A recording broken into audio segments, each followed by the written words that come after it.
Madame, Monsieur, bonjour, ravi de vous retrouver pour ce nouveau journal en langue française. Il est tout juste 15 h. Nous sommes le jeudi 4 septembre 2025 et il est l'heure de votre journal en français.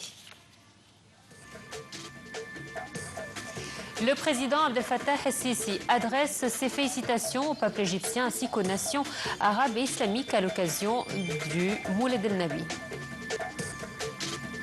L'autorité nationale des élections annonce le résultat du second tour des sénatoriales.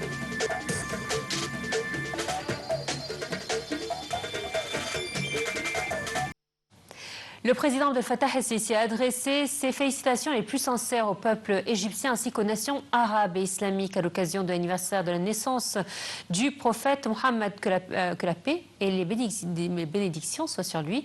Dans un message publié sur les réseaux sociaux, le président el-Sisi a invoqué Dieu le Tout-Puissant pour qu'il ramène cette occasion bénie avec bonté et prospérité et bénédiction, qu'il protège notre chère Égypte, qu'il lui accorde durablement la sécurité et la stabilité et qu'il nous guide à suivre la sunna du prophète Mohammed, fondée sur la miséricorde, l'amour et la paix. Toujours à cette même occasion, cette fois-ci, c'est la première dame, Madame Entasar el-Sisi, qui a présenté ses félicitations au peuple égyptien ainsi qu'à la communauté islamique. Dans un message publié sur les réseaux sociaux, Madame Entasar a écrit avoir prié Dieu, le Tout-Puissant, de faire revenir cette noble occasion avec ses bienfaits, avec sa prospérité et bénédiction, et qui nous inspire à travers la vie de son noble prophète les valeurs sublimes de miséricorde, de tolérance et d'amour. Et on enchaîne avec le président Abdel Fattah el-Sisi qui a rassuré le peuple égyptien quant à la vigilance de l'État, sa conscience de ce qui se passe dans la région et sa détermination à relever les défis par des mesures mûrement réfléchies. El-Sisi a fait cette déclaration dans son discours prononcé lors de la cérémonie organisée à l'occasion de la fête marquant la naissance du prophète Mohammed, paix et bénédiction soit sur lui, tenu au Centre international de conférence El-Manara au Caire. Les détails, Perian Farou. Aujourd'hui pour célébrer un événement important qui chaque année apporte joie et bonheur à tous les peuples arabes et musulmans.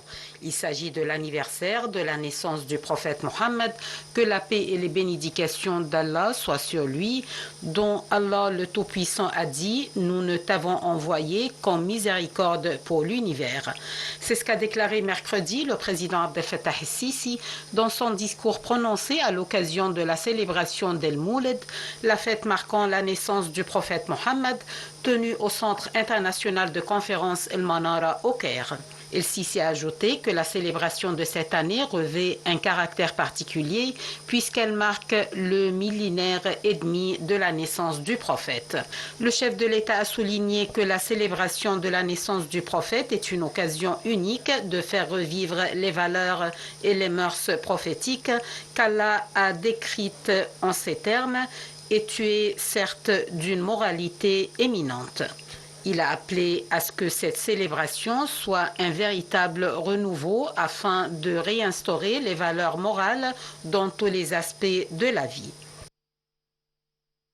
Le président Abdel Fattah el-Sisi a échangé les messages de félicitations avec les dirigeants des pays arabes et musulmans à l'occasion donc de cette même fête marquant la naissance du prophète Mohammed, paix et bénédiction soit sur lui. Dans ces messages, el-Sisi a exprimé ses meilleurs vœux aux leaders arabes et musulmans à cette occasion, appelant à renforcer la coopération entre les peuples des pays musulmans en vue de réaliser la stabilité et la prospérité. Le chef de l'État a aussi reçu des messages similaires de la part du chef du gouvernement et d'un nombre de ministres et de hauts responsables de l'État.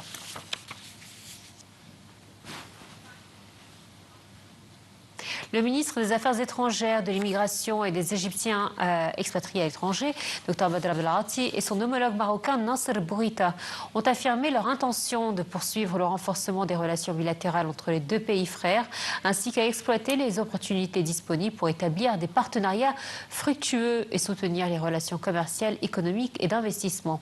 Cette rencontre a eu lieu aujourd'hui en marge de la 164e session du Conseil de la Ligue arabe. Les ministres ont également échangé leurs points de vue sur un certain nombre de dossiers régionaux, au premier rang desquels l'évolution de la cause palestinienne, ainsi que sur les efforts conjoints visant à renforcer les mécanismes de l'action africaine commune et sur le rôle de l'Union africaine dans le traitement des questions du continent en matière de paix, de sécurité et de développement. L'autorité nationale des élections a tenu aujourd'hui une conférence de presse pour annoncer le résultat final du second tour des sénatoriales.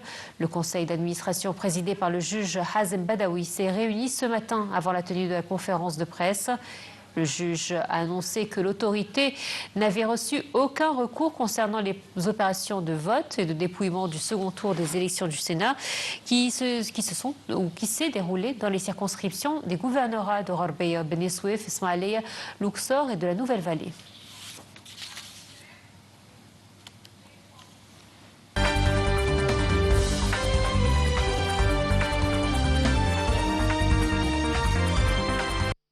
Et sur le plan régional, le mouvement Hamas a confirmé sa disposition à un accord global en vertu duquel tous les détenus israéliens dans la bande de Gaza seraient libérés en échange de prisonniers palestiniens.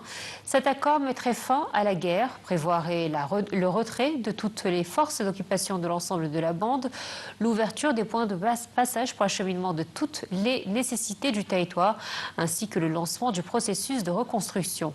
Le mouvement a réaffirmé son accord pour la formation d'une administration nationale indépendante composée de technocrates chargés de gérer immédiatement toutes les affaires de la bande de Gaza et d'assumer ses responsabilités dans tous les domaines.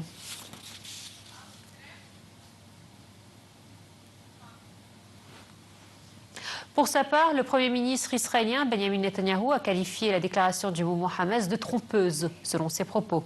Le journal Yediot Aharonot a rapporté, citant le bureau de Netanyahou, que la guerre pourrait prendre fin immédiatement selon les conditions fixées par le cabinet, c'est-à-dire la libération de tous les otages, le démantèlement des armes du Hamas, le désarmement de Gaza, le contrôle sécuritaire israélien sur la bande, ainsi que la formation d'un gouvernement civil alternatif qui ne menace pas Israël.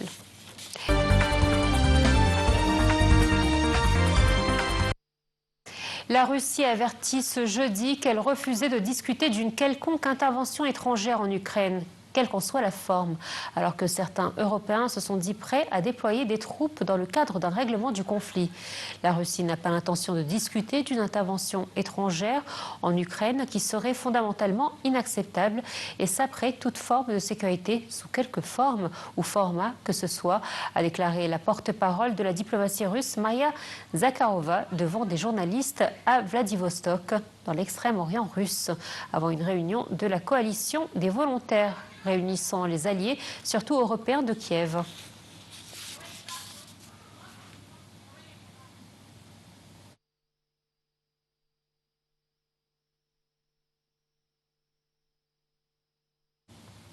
Allez, on part pour le Portugal où Lisbonne est sous le choc ce jeudi après le spectaculaire déraillement la veille d'un funiculaire emblématique de la capitale portugaise emprunté par de nombreux touristes dont le bilan a été porté à 51 morts et 32 blessés parmi lesquels des étrangers. La justice a annoncé l'ouverture d'une enquête après que le wagon du célèbre ascenseur de la Gloria reliant l'avenue de la Liberté au Mirador de São Pedro de Alcântara s'est écrasé contre un bâtiment.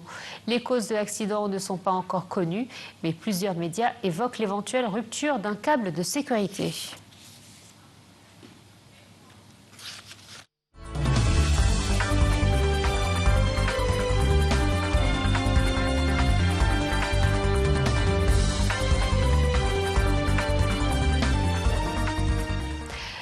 On passe donc aux nouvelles économiques avec la valeur totale des accords signés au cours des 14 derniers mois concernant la zone économique du canal de Suez qui a atteint 6 milliards de dollars.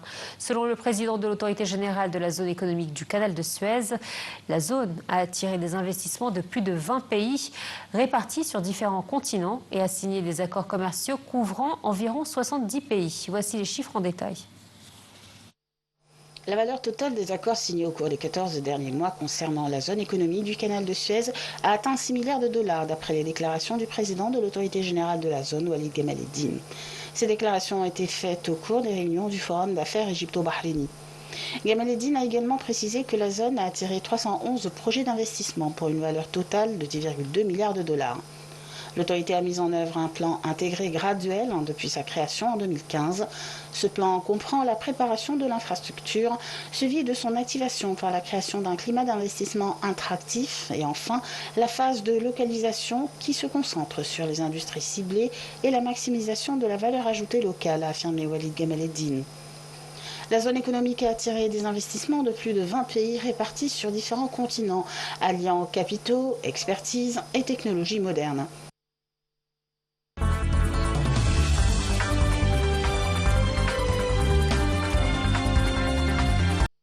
Merci de nous avoir suivis. Excellente suite de programme et très bonne journée à vous.